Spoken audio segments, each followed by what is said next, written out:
Human पापिलोमा virus भनेको के हो? ह्युमन पापिलोमा भाइरसका विभिन्न प्रकारले विभिन्न रोगहरू निम्त्याउन सक्छन्।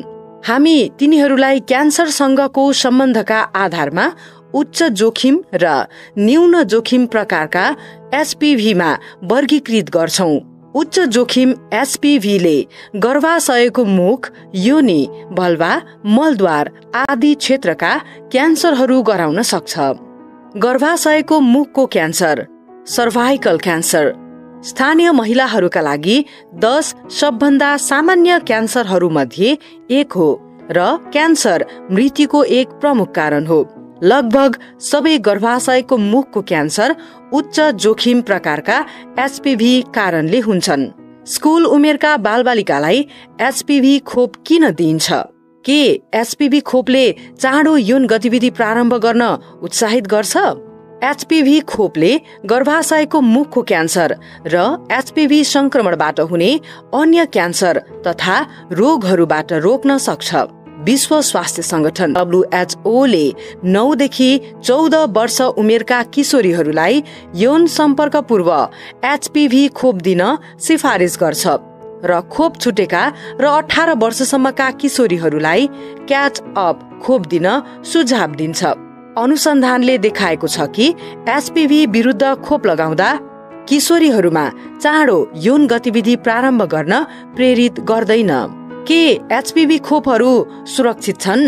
एचपीभी खोपहरू सामान्यतया सुरक्षित मानिन्छन्। खोप लगाइसकेपछि देखिने धेरै जसो साइड इफेक्टहरू सामान्य र अस्थायी हुन्छन्, जस्तै सुई लगाइएको ठाउँमा रातोपन वा सुन्निने।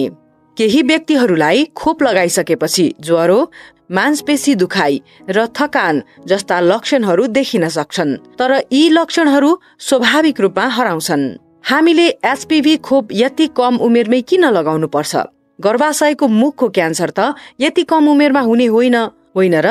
एचपीभी खोपले दीर्घकालीन सुरक्षा प्रदान गर्छ र भविष्यमा गर्भाशयको मुखको क्यान्सर प्रभावकारी रूपमा रोक्न सक्छ। विश्व स्वास्थ्य संगठन WHO ले 9 देखि 14 वर्ष उमेरका किशोरीहरूलाई यौन सम्पर्क पूर्व एचपीभी खोप दिन सिफारिस गरेको छ।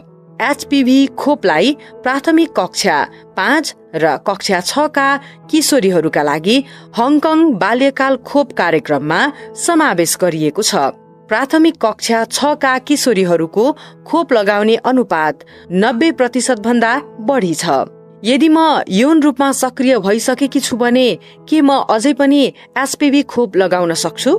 एचपीभी खोप कहिल्यै एचपीभी संक्रमणमा नपरेका महिलाहरूका लागि सबैभन्दा राम्रो काम गर्छ, तर यौन रूपमा सक्रिय भइसकेका महिलाहरूले पनि एचपीभी खोप लगाउन सक्छन्।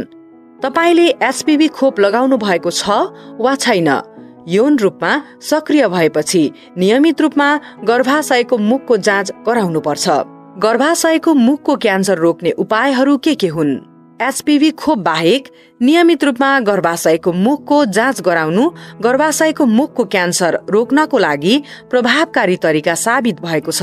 त्यसैगरी सुरक्षित यौन व्यवहार अपनाउने, जस्तै कन्डम प्रयोग गर्ने र धेरै यौन साझेदारहरू नगर्ने तथा धूम्रपान नगरेर पनि गर्भाशयको मुखको क्यान्सर रोक्न सकिन्छ।